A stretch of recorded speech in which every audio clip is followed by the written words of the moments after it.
Good morning, everybody. Today is Friday, the 15th of October. So it's the last day we have all of our students learning remotely. And from Monday, we commence the staggered return to school.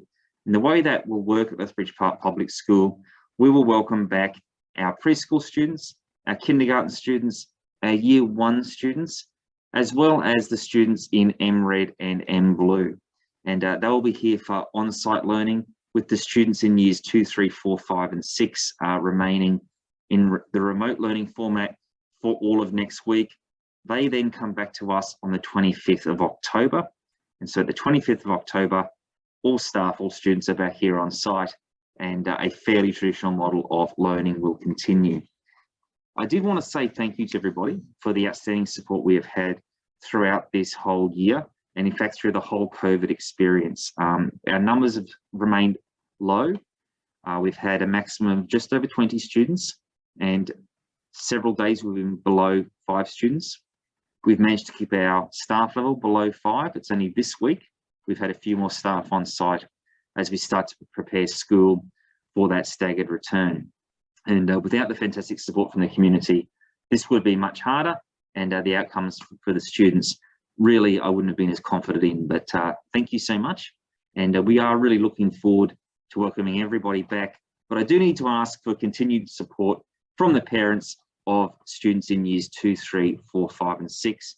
Obviously, the model I'm sharing with you now is based on the New South Wales roadmap, and the roadmap does include those students remaining at home until the 25th.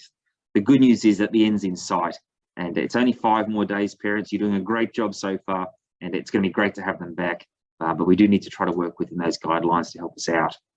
So some of the wider school implications are for next week is the canteen will be shut next week. So it's important that the kids in P, K1 and MRed and MBlue bring back their food with them to make sure they've got something to eat.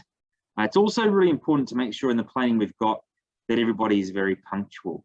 Because we don't have any parents on site, and we need to control the site very closely, the gates will be closed in the morning and then until the afternoon. So students that are late or go home early will be fairly problematic in several ways. So being punctual within the times we're talking about would be fantastic. Bearing in mind there are some small variations to our normal school times, which I'll get to in a moment.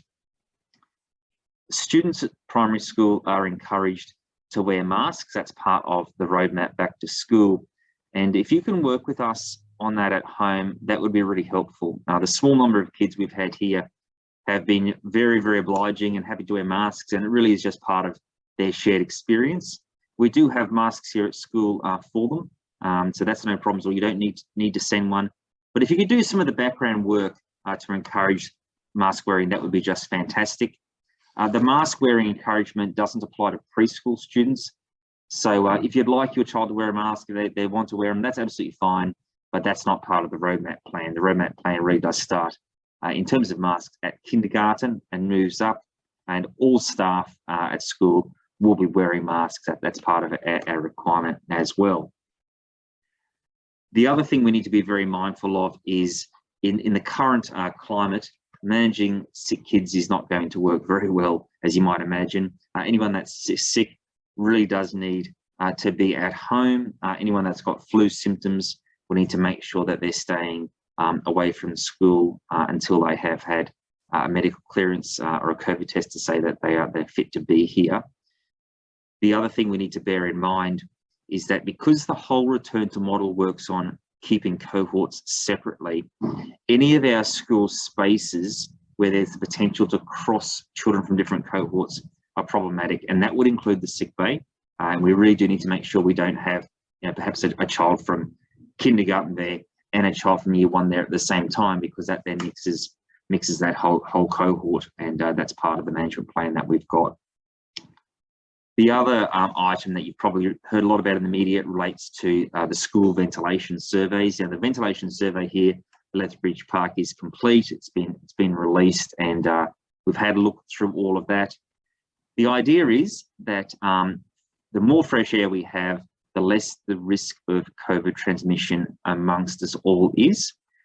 We have fans in our school, we have air conditioning in our school, and we have operational windows.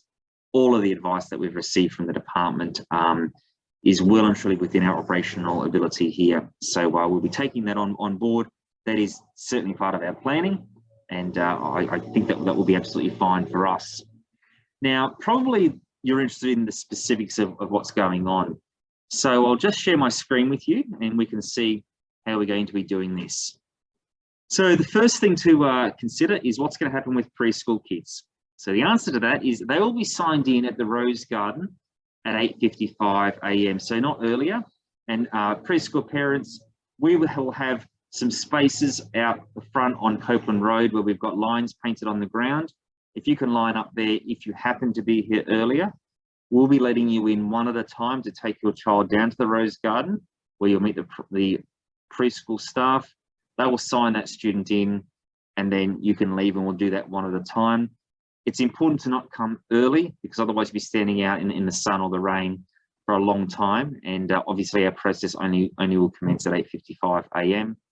We anticipate that'll be done by about 9:10, at which point we'll be closing the front gate to the school. In the afternoon, the preschool students will be brought down as a whole cohort to the Rose Garden. We will let the preschool parents in from the front gate at 2:35. One at a time you can come down, sign your child out, and you can leave. Now that is earlier than normal. And the idea for that is, number one, we need to get the preschool students signed out and away before we need to use the path for our other students, because we're trying to keep cohorts separate. It also allows parents that have got a preschool child and an older child in one of the other year groups time to collect their preschooler, to leave via Copeland Road, and then to get around to whichever gate the other child may be leaving from. And next week, because we're only discussing kindergarten and year one, that would be the Mariana Street gate. So it's a bit of a walk, but it will give everybody time to do it. Next week, the Bougainville Road gate will be closed. We don't have all of our students back, so we only need the 2 gates. So there'll be no one in and out via Bougainville. The kindergarten and year one students, they can enter via the Mariana Crescent gate from 8:25 a.m. and we will have some staff there to support them to come in, because obviously parents can't bring them in, but we will get them in. They will then go straight to class and the teachers will be waiting for them in class. In the afternoon, kindergarten is going to be dismissed a bit earlier. They'll be dismissed at 2:45 in class groups via the Mariana Crescent gate. So the idea would be that perhaps K Yellow would be brought down to the gate at 2:45. The teacher would dismiss them, and then maybe we'll have K Red come down and they will be dismissed as well. Miss McDonald's class and the year one students will be dismissed at 2:55 in the same class by class approach. If we've got kindergarten students that have got a year one sibling, we'll make a little group of those so we're not mixing our cohorts, and after the kindergarten classes leave, we'll walk down the kindergarten and the year one siblings and they'll be dismissed through that gate as well. And MBlue and MRed, they will leave via the Copeland Road gate, and that is the process that they've been using all along, and I'll be at the Copeland Road gate to do that supervision. Now, as you might imagine, there's going to be a whole other series of plans that we will be organising as we head into week 4 on the 25th of October when we have all of our students return. But we will send those plans out next week as they're further developed. If there's anything that we can do to help, please give us a call or flick us an email. It's obviously a little bit difficult without having parents on site to do much in a face-to-face way, but certainly the phone and via the internet is a good way to do things. If you are a parent who has got a school device, there are some iPads and dongles that went out with some of our younger children. They can be sent back with the kids and we will collect them from the students there. So again, thank you from us. We are so appreciative of the support we've had through this whole process. For the parents of the older students, 5 more days, and then they'll be back here with us on the 25th of October, which will be just fantastic. We will release the planning for what comes next in the next couple of days. I do hope you have a great weekend. For most of us, we can travel, we can see a couple of friends this weekend and move around Sydney nicely. And on Monday, for students in preschool, kinder year 1, MRed, and an MBlue, school returns on site. Everybody else, 25th of October, we'll all be here together. Thanks so much.